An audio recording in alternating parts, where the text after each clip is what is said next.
ప్రస్తుతం మనతో పాటు సాధనాల శ్రీనివాసరావు గారు అయితే ఉన్నారు. చెప్పండి సార్, అధికారంలోకి రాకముందు వైఎస్ జగన్మోహన్ రెడ్డి గారు చంద్రబాబు 1000 కోట్లే ఇచ్చాడు, నేను 2000 కోట్లు మీకు ఇవ్వబోతున్నా అని అన్నారు అన్నాడు పాదయాత్రలో. మీరు కూడా లైవ్లో అడగడం జరిగింది కదా, మరి 2000 కోట్లు ఈ 5 ఏళ్లలో ఇచ్చారా అంటే మీరేం చెప్తారు? అసలు ఎప్పుడు ఇవ్వలేదండి. అసలు కాపు సంక్షేమం అడుగుతుంటే అన్నీ కలిపి చేసేస్తున్నాం, ఇంకేం చేయను అంటుంటే ఏం మాట్లాడాలి సార్? అసలు మాతో చెప్పింది ఏంటంటే పాదయాత్రలో నేను అడిగాను, వెదిరేశ్వరంలో అడిగాను, సార్ జగన్మోహన్ రెడ్డి గారు మీరు రేపు పొద్దున అధికారంలో రాబోతున్నారు, మేము అందరం కలిపి ఓట్లు వేయబోతున్నాం, మీకు మా కులం అంతా కూడా మీకు పాటుపడిపోతుంది, చంద్రబాబు నాయుడు గారు 1000 కోట్లు ఇస్తానన్నారు, మీరు మాకు 5% రిజర్వేషన్ ఇస్తారా అని అడిగాను నేను. అని అడిగినప్పుడు స్థానిక శాసనసభ్యులు జగ్గిరెడ్డి గారు కూడా ఇక్కడే ఉన్నారు. ఉండగానే అడిగితే నేను అది చేయలేను, కానీ సంవత్సరానికి 2000 కోట్ల చొప్పున మీకు మీ కాపు కార్పొరేషన్కి నేను జమ చేస్తాను, మీరు ఏం చేసుకుంటారో చేసుకోండి అని నాకే హామీ ఇచ్చారు సార్ జగన్మోహన్ రెడ్డి గారు. అప్పుడు స్థానిక శాసనసభ్యులు సర్ల జగ్గిరెడ్డి గారు కూడా ఎక్కడ ఉన్నారు సార్? లైవ్లో ఉన్నారు సార్. ఉండగానే నేను ఏంటి సార్ అని మాట్లాడితే మాకు హామీ ఇచ్చారు, ఆయన ఏమీ చేయలేదు, పొలానికి ఏమీ చేయలేదు, మాకేమీ చేయలేదు. మాకు ఏం చూపించారంటే మొండి చేయి చూపించారు, ఇంకేం చేయలేదు. కాపు కార్పొరేషన్ ద్వారా మీకు అసలు ₹1 కూడా ఇప్పుడు దాకా రాలేదంటారా? రాలేదు. ఆయన అంటారు నేను ఆడపడుచులకి ఇచ్చాను, కాపు ఆడపడుచులకి ఇచ్చాను, అలా చేశాను ఇలా చేశాను అంటారు. ఎవరికి ఏం చేయలేదు సార్. అంతకుముందు గతంలో చంద్రబాబు నాయుడు గారు అయితే మాత్రం, అంటే మేము పార్టీ కోసం అయితే మాట్లాడడం, కానీ కాపు కార్పొరేషన్ అని పెట్టి కనీసం ఎవరైనా పెట్టుకుంటే 2 లక్షల రూపాయలు లోన్లు వచ్చి ఫోటోగ్రాఫ్లు తీసి పెట్టారండి. ఎవరైనా ఏదన్నా వ్యాపారం కోసం పెట్టినా దేనికి పెట్టినా 2 లక్షలు. ఇప్పుడైతే మాత్రం టోటల్గా అసలు రేషన్ కార్డులు తీసేసే స్థాయికి వచ్చేసారు. ఏం చేయాలో మాకే ఏంటి కాపులు చేసింది ఏం లేదు, ఏం చేయలేదు, ఏమీ చేయలేదు. 2000 కోట్లు ఇస్తారని నాకే హామీ ఇచ్చారు, నేనే సాక్ష్యం. మీకు కావాలంటే దాంట్లో సిర్ల జగ్గిరెడ్డి గారితో సహా ఉన్న ఫోటోలు మీకు పంపిస్తాను, మీరు వేసుకోండి, ఇబ్బంది లేదు. ఎమ్మెల్యే ఎవరు? సిర్ల జగ్గిరెడ్డి గారు. జగ్గిరెడ్డి గారు మళ్ళీ జగన్మోహన్ రెడ్డి గారు అధికారంలోకి వచ్చినాక, ఆయన అధికారంలోకి వచ్చినాక ఏమైనా అభివృద్ధి జరిగిందా అంటే ఏం చెప్తారు? సరే, ఇక్కడ చెప్పాలి అంటే క్లారిటీగా ఈరోజు ఇసుక దోసేస్తున్నారు, మట్టి దోసేస్తున్నారు, అడిగిన వాళ్ళని తీసుకెళ్ళి లోన ఆడేస్తున్నారు. చాలా ఘోరాతి ఘోరంగా ఉంది. కాకపోతే ఒక విషయం మాత్రం చెప్పగలం, ఏంటంటే ఆయన నిందించడం కాదు, కానీ టోటల్గా జగన్మోహన్ రెడ్డి గారి ప్రభుత్వమే అస్సలు బాగాలేదు. అసలు జగన్మోహన్ రెడ్డి గారి ప్రభుత్వం బాగాలేదు. జగన్రెడ్డి గారిని మేము టార్గెట్ చేయలేం, కానీ జగన్మోహన్ రెడ్డి గారి ప్రభుత్వం బాగాలేదు. అంటే నవరత్నాలలో చాలా విప్లవాత్మక మార్పులు తీసుకొచ్చాం, అన్ని వర్గాలకు కూడా నేను మేలు చేశాను, నా ఎస్సీ, నా బీసీ, నా మైనారిటీ అని చెప్పేసి పదే చెప్పుకొస్తున్నాడు. పెత్తందారులతో పోరాటం చేస్తున్నాను పేదల కోసం అని చెప్పేసి ముఖ్యమంత్రి గారు చెప్పుకొస్తున్నారు. ఈ మాటలను ఎలా చూడొచ్చు అంటారు? అసలు ఎట్టి పరిస్థితుల్లో మేము నమ్మలేము సార్. ఎలా నమ్ముతాం? పేదలు ఎవరో నా ఎస్సీ, నా ఎస్సీ కార్పొరేషన్ లేదు, ఎస్టీ కార్పొరేషన్ లేదు, ఏ కార్పొరేషన్ లేవు, టోటల్గా నిధులు లేవు. ఇదిగో ఎలక్షన్ రాబోతుంది, అందుకే కొత్త రోడ్లు ఇప్పుడిప్పుడే మొదలెట్టారు. క్లారిటీగా చూసుకోండి మీరు. ఇదిగో కొత్తగా రోడ్లు మొదలెట్టారు మా రావులపల్లి. మామూలుగా నేను విజయవాడ నుంచి ఇక్కడికి వచ్చా కదా, కోనసీమలో కొబ్బరి అనేది చాలా ఫేమస్. ఇక్కడ నాకెప్పుడు కూడా ఇలా పీచ్ ఎక్కడ కనపడదు విజయవాడ రోడ్ల మీద. అక్కడ మామూలుగా ఈ బియ్యపు గోనె సంచులు ఉంటాయి కదా, అవి వేస్తారు. ఇది చూసినాక కొంచెం నాకు డిఫరెన్స్ అనిపించింది. మరి రావులపాలెంలో రోడ్లు వేస్తున్నారు కదా, ఇంకా ఎంతకు మించిన అభివృద్ధి ఏం కావాలంటారు? అసలు ఎలక్షన్ దగ్గరలో పెట్టుకుని ఈ రోడ్లు మొదలెట్టి మేము వేసేస్తున్నాం రోడ్లు అంటున్నారు. మీకు ఒకసారి కెమెరా అటు తిప్పండి, అలా తిప్పండి, అవన్నీ ఎవరి స్థలాలు ఏంటో ఒకసారి మీరు ఎంక్వైరీ చేసుకోండి. అయ్యో ఎవరి స్థలాలు ఎవరు అయినాయి ఇప్పుడు ఎంక్వైరీ చేసుకోండి, మీకే అర్థమవుతుంది. అంటే విషయం మేము ఎంతవరకు చెప్పాలి? మా కాపు కులం కోసం మాట్లాడుతున్నాం, మేము కులం కోసం అయితే చెప్పగలం, కులం కోసంగా చెప్పగలం, బయట విషయాలు మేము చెప్పలేము. అవి మేము కులం కోసంగా చెప్పలేం. మాకు న్యాయం చేయాలంటే మా కులం కోసం మేము అడుగుతున్నాం కాబట్టి మాకు చేసి ఇంకో విషయం చెప్తున్నాను మీకు క్లారిటీగా చెప్తున్నాను. కులం కోసం పోరాడిన ఏ వ్యక్తికైనా టికెట్ ఇచ్చి గెలిపించారా? ఎమ్మెల్యేని చేశారా? ఉద్యమంలో ఉన్న వ్యక్తులు ఉద్యమంలో ఉన్న వ్యక్తికి సీట్లే ఇవ్వలేదు. ఎందుకు ఇవ్వట్లేదు? అంటే ఉద్యమం చేయడం అదొక నేరమా? నేను ఒక ఆకుల రామకృష్ణ గారి కోసం మాట్లాడుతున్నాను.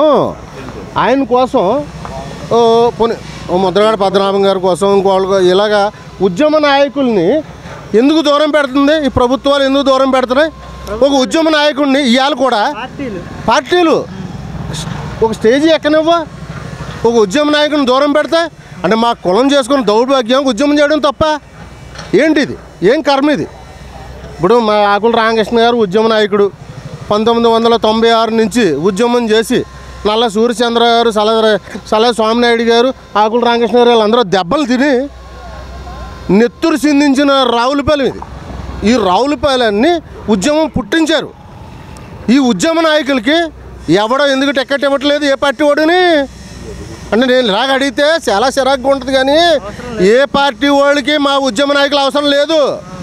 ఉద్యమ నాయకుడికి మైక్ ఎవరో, ఉద్యమ నాయకుడిని పైకి ఎక్కించరు, ఏమీ చేయరు, విభజింతారు, పాలింతారు. అన్ని పార్టీల దౌర్భాగ్యం ఇదే. ఇంకేం చెప్పుకోవాలి సార్ మీకు? పార్టీల దౌర్భాగ్యం ఎలా ఉందంటే ఉద్యమ నాయకుడిని వాడుకుంటున్నారు, వదిలేస్తున్నారు. రావులపాలెంలో జనసేన పార్టీ పరిస్థితి అండి. రావులపాలెం జనసేన పార్టీ అంటే తెలుగుదేశం జనసేన ఎప్పుడైతే కలిసిందో ఇదొక విజృంభణ. దాన్ని ఎవడో మార్చలేడు. అసలు కోనసీమలోనే మార్చలేరండి.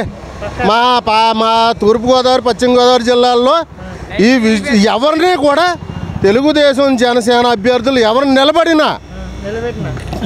నిలబెట్టినా సరే వన్ సైడ్ చేసి గెలిపించి తీరేటువంటి పరిస్థితి ఇక్కడ జరుగుతుంది. అలాగే మా కాపు ఇక్కడ తెలుగుదేశం పార్టీ ఎవరైతే నిలబెడుతుందో, ఎవరికైతే సీట్ ఇస్తుందో వాళ్ళకి కాపులు ఓటు వేయరు అనే ఒక ప్రచారం కూడా జరుగుతుంది. కేవలం జనసేన పార్టీ అభ్యర్థులకే కాపులు ఓట్లు వేస్తారు అన్న ప్రచారం కూడా నడుస్తుంది. దీన్ని ఎలా చూడచ్చు? అవతల పార్టీ వాళ్ళు చేసి దుష్ప్రచారం తప్పించి ఇక్కడైతే ఆల్రెడీ కింద స్థాయిలో అందరూ ఓకే అయిపోయారు. జనసేనకి టికెట్ ఇచ్చినా, తెలుగుదేశానికి టికెట్ ఇచ్చినా, ఏ నాయకుడికి ఇచ్చినా, ఏ నాయకుడికి ఇచ్చినా అంతా కూడా ఒకటయ్యి గుద్దు మీద గుద్దేసి గెలిపించడానికి సిద్ధంగా ఉన్నారు. అంటే ఈ రోజున్న పరిస్థితి తూర్పుగోదావరి పశ్చిమ గోదావరి జిల్లా ఈ రెండు జిల్లాల కోసమే మాట్లాడగలను. బయట జిల్లాలకు నేను మాట్లాడలేను కానీ ఈ రెండు జిల్లాల్లో మాత్రం జనసేన టీడీపీ అభ్యర్థులు ఎవరు నిలబడినా 100కి 100% గెలిచి టికెట్లు అట్టుకుని వెళ్ళిపోతారు. వాళ్ళు ఎమ్మెల్యేలు అయ్యి మాకెక్కడ ఎవరికి టికెట్ ఇచ్చినా జై, అసలు ఎట్టి పరిస్థితుల్లో ఆగే పరిస్థితి లేదు. కానీ మేము మాత్రం ఒకటి కోరుకుంటున్నాం. ఎవరిని కోరుకుంటాం అంటే రాజకీయ పార్టీల నాయకుల్ని మేము కోరుకునేది ఏంటంటే మా ఉద్యమంలో ఉన్న అభ్యర్థులను కూడా మీరు పరిశీలించండి. మా ఉద్యమంలో ఉన్న నాయకుల్ని మీరు వెనక్కి గెంటేయకండి. వాళ్ళకు కూడా గౌరవం ఇవ్వండి. వాళ్ళని కూడా దగ్గర పెట్టుకుంటేనే మా వర్గాలన్నీ దగ్గరగా ఉంటాయి. మేము దగ్గరగా ఉన్నాం అనుకుంటున్నారు కానీ దూరంగా ఉన్నాం. కానీ వాళ్ళని దగ్గర చేసుకోవాల్సిన పరిస్థితి పార్టీలకు ఉంది. అది ఏ పార్టీ అనేది నేను విమర్శించి చెప్పను. పార్టీలు అందరూ కూడా మా నాయకులను కూడా మీరు దగ్గర చేసుకోండి. ఉద్యమ నాయకులే తక్కువ, ఉద్యమాలు చేసి ఎంతో కష్టపెట్టి వాళ్ళు ఏదైనా చేయగలరు. ఉద్యమ నాయకులు ఏదైనా చేయగలరు. విభజించి పాలించే స్థాయికి తెచ్చుకోకండి. మీరందరూ కూడా చేయవలసిన పని ఒకటే, మా ఉద్యమ నాయకుల్ని మీరు దగ్గర చేసుకోండి. ఫైనల్గా ఒకటే చెప్తున్నాం. ఒకసారి ఎందుకు రావాలి సార్? ఈ రాష్ట్రానికి నమ్మకం ఆయన వల్లే ఈ రాష్ట్రం మళ్ళీ అభివృద్ధి పథంలోకి వెళ్తుందని చెప్పేసి పెద్ద హోర్డింగ్లు అయితే. నాకు మిగతా వాళ్ళ కోసం మేము విమర్శించాం కానీ 1000 కోట్లు ఇచ్చి చంద్రబాబు నాయుడు గారు ఏదో గొట్టెక్కించాడు. 2000 కోట్లు ఇస్తారన్నాడు. అలా ఏంటో తెలదు మాకు.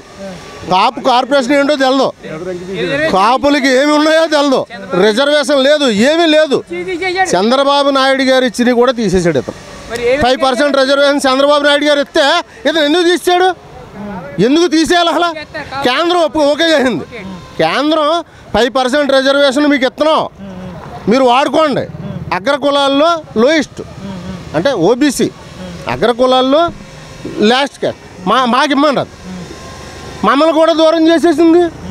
అంటే కేంద్రం అంటే దేవుడు అన్నం పెడితే పూజారి పెట్టడన్నట్టు దేవుడు అన్నం పెట్టాడు, పూజారి పెట్టలేదు మాకు. బాబు ఇతన్ని మేము భరాయించలేము. పూజారి జగన్ రెడ్డి గారు. ఇంకెంతకని నేను చెప్పమంటావు? దేవుడు మోడీ ఏదో ఇచ్చాడు పాపం, ఓ 5% ఇచ్చాం అని ఇచ్చాడు. దాంట్లో కూడా ఇతను తీసేస్తే మేము ఎవరు చెప్పుకోవాలి? అంటే టోటల్గా మాకు అన్యాయం జరిగింది. ఈ రాష్ట్రానికి నిజంగా మేలు జరిగింది జగన్మోహన్ రెడ్డి వల్ల అని చెప్పేసి అంబటి రాంబాబు, గుడివాడ అమర్నాథ్, తర్వాత కాపుల్లో ఉన్న చాలామంది మంత్రులు కానివ్వండి, ఎమ్మెల్యేలు కానివ్వండి మాట్లాడుతున్న పరిస్థితి. నిజంగా వాళ్ళ మాటలు అంగీకరించే పరిస్థితి ఉందా లేదంటే మీరే? అంబటి రాంబాబు గారు భోగిమంటేసి డ్యాన్స్ చేస్తారు, వారికి అదే తెలుసు. కాపుల విషయాలు తెలదు. ఇంకెవరన్నా ఉన్నారంటే గుడివాడ అమర్నాథ్, అది ఏదో బాలబచ్చగాడాడు, అది ఏం తెలదు. అంటే మేము విమర్శించడం కాదు, వీళ్ళకి ఏమీ తెలియదు. అన్నీ తెలుసున్న పెద్దోళ్ళే మమ్మల్ని దూరంగా ఉంటున్నారు. మేము తట్టుకోలేకపోతున్నాం. ఇవాళ ఏదో పాపం మహానుభావుడు ఆకుల రామకృష్ణ గారు ఎదురుకొచ్చి మళ్ళీ ఉద్యమం కోసం నేను పోరాడతానని వచ్చాడు. ఆయన పార్టీలో ఉన్నా సరే పార్టీలను కూడా లెక్సాడు. ప్రజెంట్ అయితే తెలుగుదేశం పార్టీలో ఉన్నాడైనా. ఆ తెలుగుదేశం పార్టీ వాళ్ళు కూడా రైతు ప్రధాన కార్యదర్శి అట. ఒక 20-30 సంవత్సరాలు క్రితం చేసిన పదవి అది కూడా కాదు. అవి కూడా అంటే ఆయన ఏంటంటే కమిట్మెంట్ నాయకుడు. ఒక కమిట్మెంట్కి అలా ఉండిపోతాడు. అలా ఉండిపోవడం వల్ల ఏమైందంటే ఆయన్ని తొక్కేయడం జరుగుతుంది. ఇక్కడ ఇవాళ కొత్తపేట కాన్స్టిట్యున్సీలో అతనికంటే సీనియర్ మోస్ట్ లీడర్ ఎవరు లేరు ఇక్కడ. ఆయన సీనియర్ మోస్ట్ లీడర్. కానీ ఆయన్ని ఏదో తొక్కుంటూ వచ్చారు, రకరకాలుగా తొక్కేశారు. అయినా సరే ఆయన ఏమున్నా సరే కమిట్మెంట్ నాయకుడు. ఇవాళ కూడా మా ఉద్యమం కోసం మళ్ళీ మా కాపుల కోసం గలమెత్తి నేనున్నాను, పోరాటం చేస్తారని మళ్ళీ ముందుకు వచ్చాడు మా నాయకుడు. ఆయనకి మాత్రం తెలియజేస్తున్నాం. అలాగే బాబు ఏ ప్రభుత్వం వచ్చినా కాదంతా మమ్మల్ని చూడండి అయ్యా, దయచేయండి అయ్యా, దయ చూడండి బాబు, మిమ్మల్ని అందరూ కోరుకుంటున్నాం.